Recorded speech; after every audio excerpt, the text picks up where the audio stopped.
I want to ask you this question here, Captain. People with a defect. Damn, I hate doing this to you, man, because you can't get out of this stuff that I got. I'm dealing with logical stuff, Captain. I have a logical mind. And people with a handicap, like people are born blind. Born blind. Hold on. People that are born blind, people that are born with one testicle, people that are born midgets, dwarfs. Why do the Most High sit on them? And why would the Most High make them that way before they even get a chance to live their life? And once you make them that way, you say, don't do this, and they can't do this, and they can't come into the house of worship of this. Why is that when the Most High made them that way? That's in the book of Leviticus 21, verse 18 to 20. So let's go Leviticus 21, 18. Okay, so whatsoever man he be that hath a blemish, he shall not approach a blind man or lame, or he that hath a flat nose, or anything superfluous, or a man that is broken-footed, or broken-handed, or crook-backed, or dwarf, or hath a blemish in his eyes, scurvy, scab, XYZ. Sometimes it is a punishment of the Lord. This is understanding that they knew, like at some point, Israelites, and that's for y'all know me, that's blacks, Latinos, and Native Indians, gonna have to understand that y'all are under the most gangster, realist God on the planet. So, could he have you be born blind? Absolutely. Can he have you be born maimed? Absolutely. What you thought I was gonna sit here and lie? But no, I know you keep it 100. I know that. Thank you. But that doesn't mean that everybody that is born with an affliction is from God. Yes, it does. Yes, it do. Yes, it do, brother. No, I'm not letting you get away with that. Yes, it do. Some could be hereditary. Some could be, like, why would you have two midgets? Like, if you read this law that says a midget shall not come, or dwarf shall not come into the congregation, and then you see a dwarf, and because you got some fetish with a dwarf, you have sex with that dwarf and have a baby, is that God or is that you that had sex with the dwarf? That's you that had sex with the dwarf. Something, yes. Right. So that's what I'm saying. So something. Don't do it, Captain. Don't do it. You know, I got a logical mind. I keep telling you. Right. So, but I'm not denying that the Lord, the Bible in Exodus, the 22nd chapter says the Lord visit the iniquity of the sins of the father to the third and fourth generation. So you can read in the Bible that the Lord will punish us in the third or fourth generation. That could be through birth or life. That's the power that he has. So I'm not denying that somebody born with a defect could be a punishment from God, but it also could be hereditary. If you have a family that has a hereditary trait of Down syndrome, a hereditary trait of diabetes, hereditary trait of any disease, it could be that, or it could be the Lord punishing you. So I'm saying both could be true. That's all I'm saying. I'm going to respond by saying, Captain, you are 100% incorrect. Anybody that's born like Stevie Wonder, the Most High did that to him. The Most High is punishing. The Most High is punishing. The Most High is punishing Stevie Wonder. The Most High is punishing. Let me finish. I ain't cut you off. The Most High is punishing those who are born with one testicle, born with short arms. You've seen these type of brothers and sisters that's born with defect. The Most High did that to him. Elder Suntan, you there? Matter of fact, I'll use Captain Cesaria. Captain Cesaria, can you read Jeremiah 1 and 5, please? You know, Jeremiah 1 and 5. You know, you asked the same question. Come on, Captain, just get it, brother. Before I formed thee in the belly, I knew thee. Hold on, read that again. Say that again. Before I formed thee in the belly, I knew thee. And and before thou camest forth out of the womb, I sanctified thee, and I ordained. Stop, brother. So the Most High is telling you, before you even came out the womb, I knew you, and I sanctified you. So, brother, the Most High is the one telling you, before any of us came out that womb, he knew who we were. He knew if we was going to become a homosexual. He knew if we was going to become lesbians. He knew if we was going to become blind or deaf. He knew all of that because it states it right there in Jeremiah 1:5. Before you came out the womb, I knew you. I knew you before you came out that womb. What is that talking about? Hey, before I respond to that, I just want to read this about Stevie Wonder. He was not born blind. He was born 6 weeks premature, and as a result, he was placed in a hospital incubator. The high concentration of oxygen in the incubator led to a condition called retinopathy of prematurity, ROP, which caused his retina. So maybe if the hospital took care of him, he would not be blind. So you can't blame that on God. I just wanted to read that. All right, scratch that. Thank you. So that's an example of when I say sometimes it ain't the Most High. Anyway, Jeremiah 1:5. Before I formed thee in the belly, I knew thee before came as forth. What he's saying to Jeremiah is because Jeremiah didn't want to. I'm gonna read it so you can understand. Verse 6. Then said I, our Lord God, behold, I cannot speak, for I am a child. But the Lord said unto me, say not I am a child, for thou shalt go that I shall send thee, and whatsoever I command thee, thou shalt speak. Be not afraid of their faces, for I am with thee to deliver thee. What the Lord is saying to Jeremiah is not what we're supposed to use for everybody. He's using that for Jeremiah because Jeremiah did not think he could speak because he was a child, because he was young, because he was not experienced. So he was what a lot of us are, is afraid. And so the Lord is saying, before I formed you in the belly. Now, if you could read for me in the Bible where he formed everybody to be what they are, we can have that conversation. But you're not going to. Wow, I don't believe you're saying this, Captain. I'm not going to do this to you. I'm going to just give you a warning and let you know. You know I do get you on tape stating that Most High wasn't just saying that to Jeremiah. He was saying that to all human life, that he knows all human life. He formed all of us. Are you saying, Captain, that the Most High did not form every human life in the womb of the belly, brother? Are you saying that? And that he didn't know us? No. So you're saying that he did form us in the womb of the belly, and that he did know us before we came out the womb, and that he did know what we was going to be? Right or wrong? Yes or no? No, that's not what I'm saying. You're saying the Most High didn't know what we was going to be. I'm trying to answer the question. What I'm saying, when you start saying he knew you was going to be a homosexual, he knew you was going to do that, he's against homosexuality. He didn't make you to be a homosexual. So in Romans, the first chapter, you say what? I didn't say make you. I said he knew you would be a homosexuality. Because if you say he didn't know, then you're saying the Most High don't know everything. See, so you can't go that route. Because the Most High knows everything, Captain. In this verse, he's telling Jeremiah, I formed you to be a prophet. Do not run from being a prophet. That is specific to Jeremiah. Oh, when you broaden it to where people are living outside of how God would have them, that's where I differ and say he didn't make us from that. Did he make us all? Yes. But he did not make us to be sinners. So that's what I'm saying. I only added the latter part when you start saying he made you to be homosexual. He made you. Oh, I'm sorry. Let me say how you said. He knew you was going to be homosexual. He knew you was going to be this. That's not what this text is saying. So now let me ask you this question, Captain. Do the Most High knows everything? Yes. Do the Most High know if that child is going to come out to be a homosexual or a lesbian? I would not say that he knew that what you was going to be as far as being. So the Most High don't know everything, Captain. You just said he knows everything, and now you're saying I wouldn't say that he knew. So he don't know.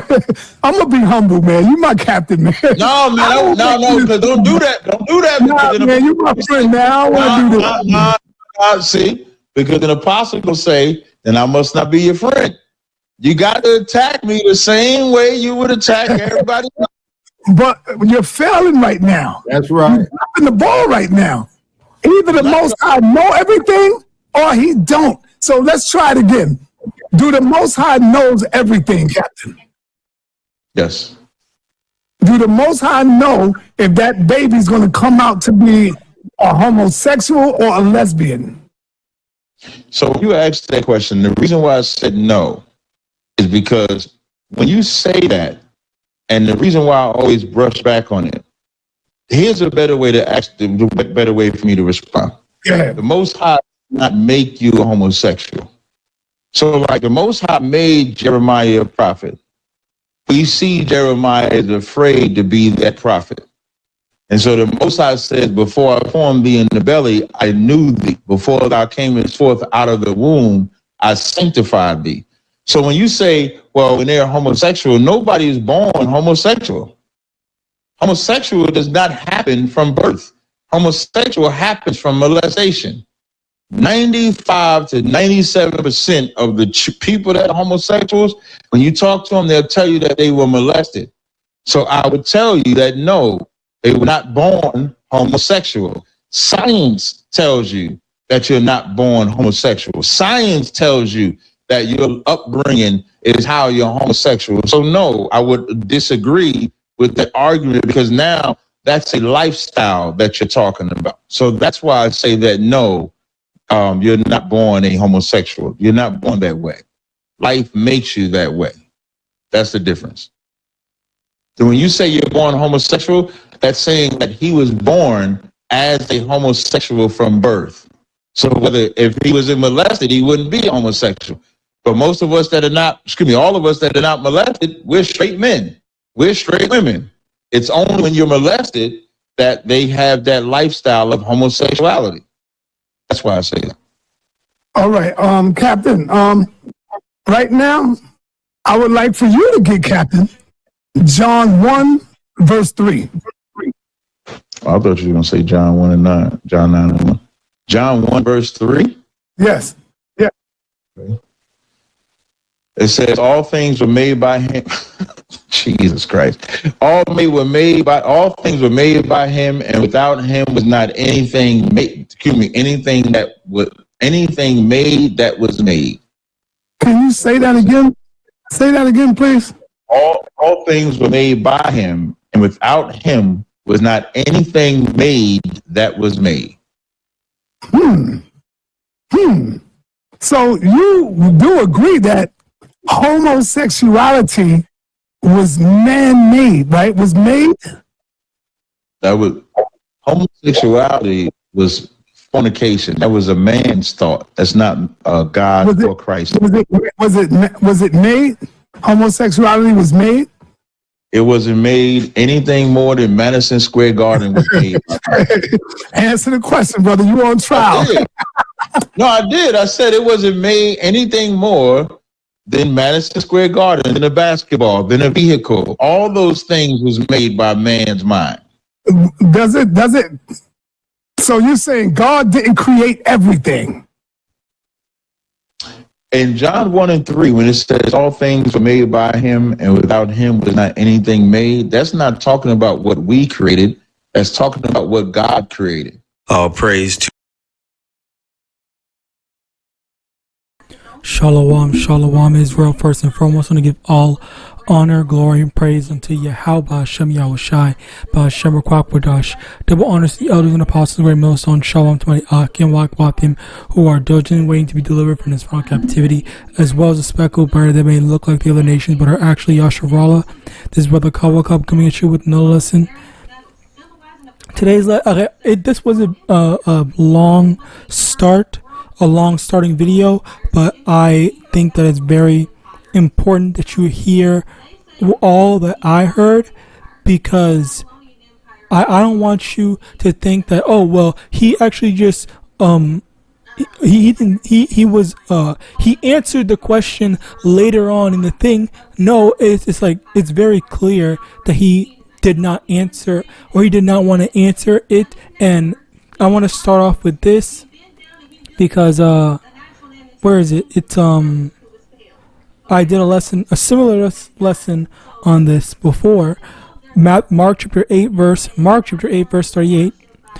Whosoever therefore shall be ashamed of me and of my words in this adulterous and sinful generation, of him also shall the Son of Man be ashamed when he cometh in the glory of his fathers, Lakia, with the holy angels. So that basically, the thing here is that being ashamed of YAHAWASHI, like, that's where you are not gonna, or the Lord's not going to associate with you. You have to be able to stand with whatever the Lord ordained. Why are you not saying, oh well, standing 10 toes down, proud of whatever Yahawadah had established and ordained? Why is that something that you think, oh, you know what, I don't really like this, or I'm not gonna go along with this, or I don't approve of this, that, or third, or whatever? Anything and everything that Yahawadah says should be right in our eyes, but yet you have people that second guess, that think against it, or whatever. All right. So as a result of that, that's where you got this matter of him being incapable of just answering a straightforward question, because the thing is that it makes him look bad. Well, no, it makes him look bad in the world when you speak the truth, because the truth is not for everyone. Everyone does not agree with what Yahawadah said, set, and established. So as a result of that, they think, you have to, eating, like for example, eating pork is okay, it's good, like all the morals that Yahawadah set and established. People think, because of their Western mindset, they think that certain things are okay when Yahawadah did not allow all things to be okay. All right, hence why, again, the stuff that you see are in the scriptures where Yahawadah tells us, okay, well, this is not okay, this is right, this is fine, this is not fine, and so on and so forth. Where, again, at the end of the day, what Yahawadah, what the word of Yahawadah says should be the end all be all, the law for us to follow after, and what we base our beliefs on, and not the other way around. We can't be basing our beliefs on Esau. We're supposed to base our beliefs, our morals, our standards on Yahweh.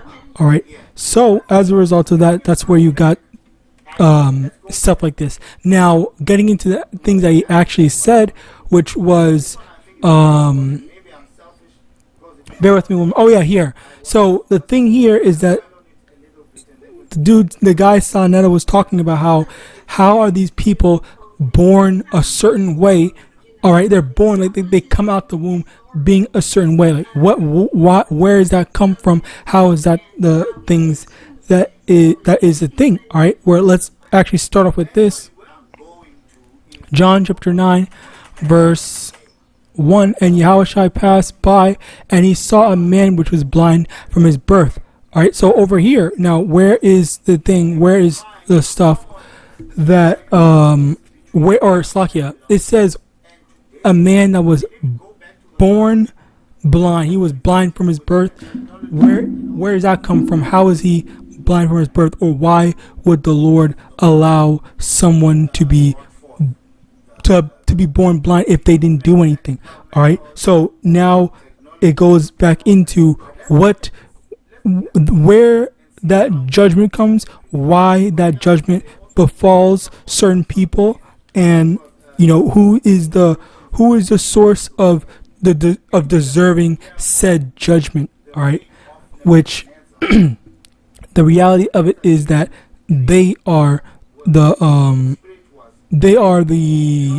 deserving of said judgment, as it is their past sins. All right, and I've made lessons on this. You can go check them out. Anyway, continuing on. Let me get some more. So the Chaldeans are Shemitic branch. Bear with me. Hold on. Oh yeah, here, Slakia. Here it is. So Proverbs chapter 12, verse Babylonians. 21, there shall no evil happen to the just, but the wicked shall be filled with mischief. So if someone didn't do anything, well, then that means that the Lord's not going to allow something bad to happen to them. So with this in mind, how is it that something bad happened? How is it that the Lord allowed something to happen to them if they are blameless, if they if they didn't do anything? All right, again, like, these are the things you have to actually accept and think about and take into consideration. All right, the Lord is a just and righteous power, of course. So naturally, he's going to make sure that the people that are deserving, and like, there's no mistakes with YAHAWAH. Okay, I didn't accidentally make this person this and stuff like that. All right. So again, you have to think about it. How are these people suffering these birth defects and whatever and whatnot from birth? All right. And again, as I said before, is because they're the ones that are committing said sins. Deuteronomy chapter 23, verse 1: He that is wounded in the stones, or hath his privy member cut off, shall not enter into the congregation of the Lord. A bastard shall not enter into the congregation of the Lord. Even to his 10th generation shall he not enter into the congregation of the Lord. An Ammonite or Moabite shall not enter into the congregation of the Lord. Even to their 10th generation shall they not enter into the congregation of the Lord forever. And it's basically, it just talks about the certain people that are just not allowed to be in the congregation of the Lord, this is YAHAWASHI showing that there's certain people that he just does not associate, approve of, or want any sort of affiliation with his special people. All right, and something that's, again, something to remember, something to take note of. All right, because again, this is especially when it comes to like these defects. This is whom the Lord, cause it's like I'm trying to think of a parallel, but I don't know a good example to put. So let's continue on. In Yahawadah, the Lord, an example will come to me as I'm thinking.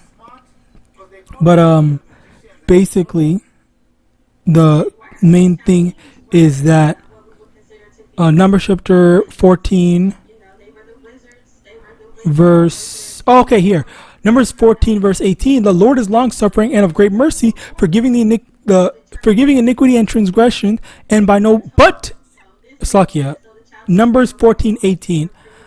The Lord is long suffering and of great mercy, forgiving iniquity and transgression, and by no means clearing the guilty, visiting the iniquity of the fathers upon the children unto the third and fourth generation. All right. Let me also get this, because I forgot to get this. The Chaldeans answered before the king and said, we are in verse 10 now of Daniel 2. There is not a man upon the earth that can show the king's matter.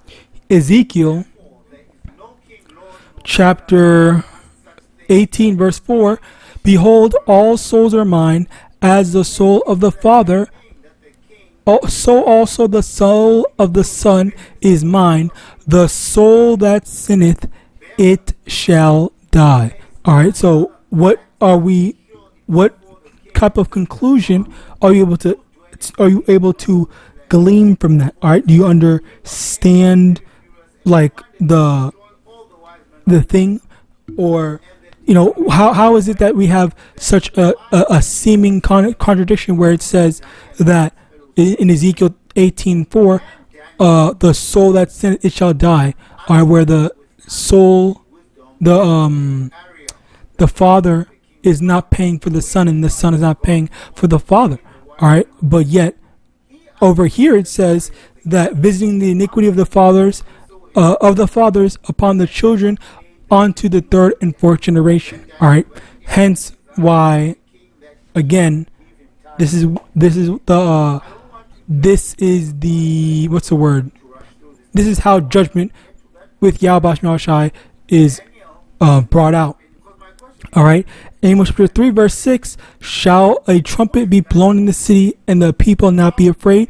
Shall there be evil in the city, and the Lord hath not done it? And this is another thing, Slaki, I wanted to point this out, where when Sonetta was asking him all these questions, I'm not gonna lie, it sounded like Captain Zazariak sounded like a Christian that did not know what the Bible was saying. He just looked like he just was lost and did not know anything. It was actually a very bad look, and I just did not know what was going on, what he was just trying to say and stuff like that. It was just like, it was genuinely baffling to me that he just couldn't answer simple questions. All right, Amos chapter 3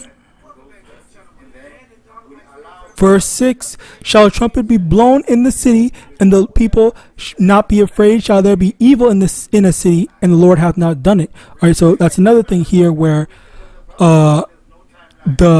whenever there's judgment that goes down, it's because of YAHAWAH. The Lord is the one that ordains it. And we also get this, Jeremiah chapter 1 verse 5, behold, before I formed thee in the belly, I knew thee, and before thou camest forth out of the womb, I sanctified thee, and I ordained thee a prophet unto the nations. So over here, while we were even in the womb, the Lord already knew. All right, so all that not answering and acting like the Lord did not know that he was saying like that again, he was going off. Of course, the Lord knows everything. All right.